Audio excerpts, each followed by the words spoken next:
Beberapa hasil penting pertemuan. Pertama, rekan-rekan media yang saya hormati, Presiden Joko Widodo telah selesai melakukan pertemuan bilateral dengan Presiden Joe Biden di White House, Washington DC 13 November 2023. Indonesia adalah satu-satunya negara yang diundang Amerika Serikat untuk melakukan kunjungan bilateral di Washington DC menjelang KTT APEC di San Francisco. Beberapa hasil penting pertemuan. Pertama, Indonesia dan Amerika Serikat sepakat untuk meningkatkan status hubungan bilateral dari Strategic Partnership menjadi Comprehensive Strategic Partnership atau CSP. CSP Indonesia-Amerika Serikat akan menjadi fondasi kuat untuk penguatan kerjasama bilateral terutama di bidang ekonomi. Kedua, secara prinsip disepakati pentingnya penguatan kerjasama mineral kritis. Untuk itu akan dibentuk rencana kerja atau work plan menuju pembentukan Critical Minerals Agreement atau CMA.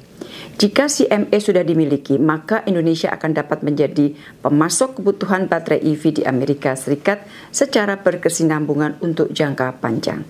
Ketiga, kedua pemimpin sepakat pentingnya segera diimplementasikan Just Energy Transition Partnership atau JETP.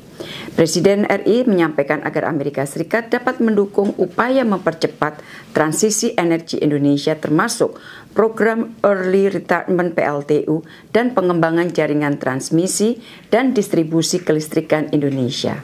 Keempat, Indonesia telah terpilih sebagai salah satu mitra International Technology Security and Innovation Fund dari Amerika Serikat. Hal ini akan membuka jalan bagi penguatan rantai pasok semikonduktor.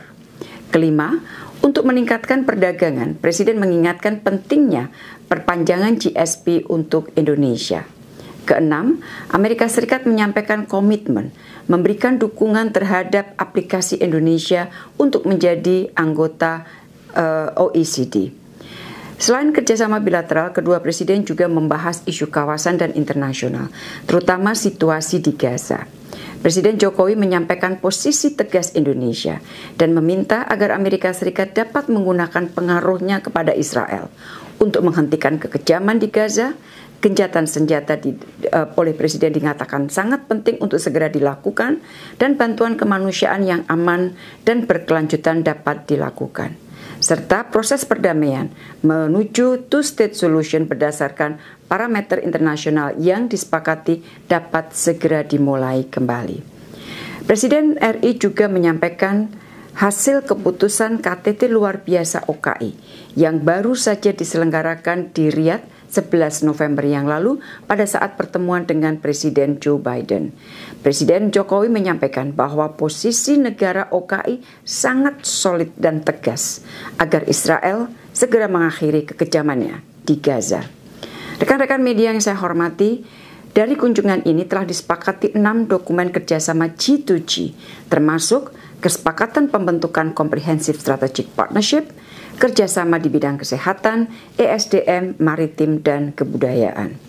Dari sisi bisnis, telah disepakati kerjasama bisnis senilai 25,85 miliar US dollar, antara lain investasi pembangunan carbon capture storage dan kilang petrokimia, pengolahan nikel baterai EV, dan pembangunan modul dan panel surya. Selain pertemuan bilateral, Presiden juga memanfaatkan kunjungan ke Washington DC untuk menyampaikan policy speech di Georgetown University yang dihadiri sekitar 700 peserta. Presiden berbicara mengenai pentingnya kemitraan Indonesia-Amerika Serikat dalam turut berkontribusi bagi penciptaan stabilitas dan kemakmuran dunia. Presiden juga mengapresiasi rencana Georgetown University untuk membuka kampus cabang di Indonesia tahun depan. Selepas menyampaikan policy speech, Presiden juga menyempatkan untuk melakukan sholat asar berjamaah di Masjid Kampus Yeromamut. Masjid ini adalah masjid pertama yang didirikan di kampus Jesuit di Amerika Serikat, di mana imam masjid yaitu Imam Yahya Hendi merupakan tokoh Muslim Amerika Serikat keturunan Palestina. Presiden juga telah menerima audiensi dari CEO Freeport McMoran yang antara lain menyampaikan perluasan investasi 3 miliar US dollar untuk pembangunan smelter di Gresik dan Papua. Dan ini tentunya sejalan dengan prioritas Indonesia untuk mengakselerasi hilirisasi industri.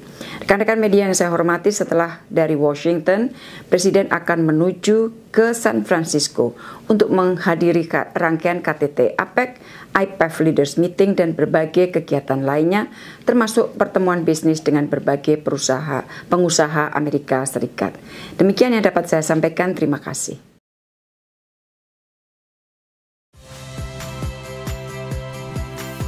Saya Radi Saputro. Saksikan program-program Kompas TV melalui siaran digital, pay TV dan media streaming lainnya. Kompas TV, independen, terpercaya.